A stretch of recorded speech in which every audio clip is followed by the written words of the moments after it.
we should take some questions from the audience. Yeah. Maybe I should take some questions from the audience. Fine. Are there any? If not, I'm gonna. You know what? I'm just gonna do this Donahue style. What is he doing? John Hodgman, I want to direct your attention to this giant screen here. Yeah. Where my name has moderator. Slash actor. 2 slashes. Yes, ma'am. What is your question? What is your name? My name is Kelsey, and I'm with Writerly. And I'm wondering if someone is... Easy on the buzz marketing, please.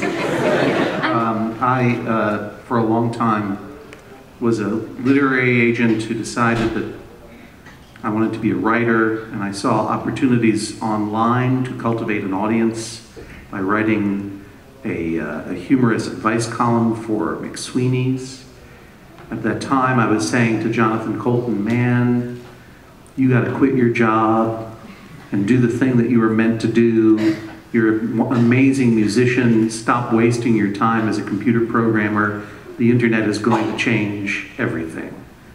And Jonathan eventually listened to me and used the internet to change his life, whereas I got kidnapped by television and now work in the oldest of old media, doing television on The Daily Show with Jon Stewart and a series of television advertisements that are now over.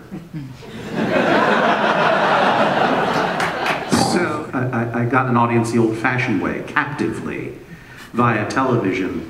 And I thought, well, that's ironic. And now the game has changed for me in that my television advertisements are over, and I don't know what I'm going to do with my life, and I'm asking these gentlemen to come up with something. And that's why you're here. It's very difficult for me to abandon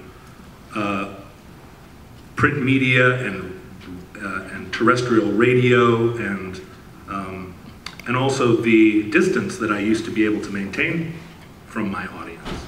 Which you enjoyed very much. Well, or that I used to think was necessary. Well, you are a professional rock star, and as such, a certain amount of distance is kind of expected as part of that job description, I think. But you are a modern internet rock star who cultivates a kind of accessibility and closeness with your audience. And it's suggested that maybe you are the future and I am the past. I'll second that suggestion.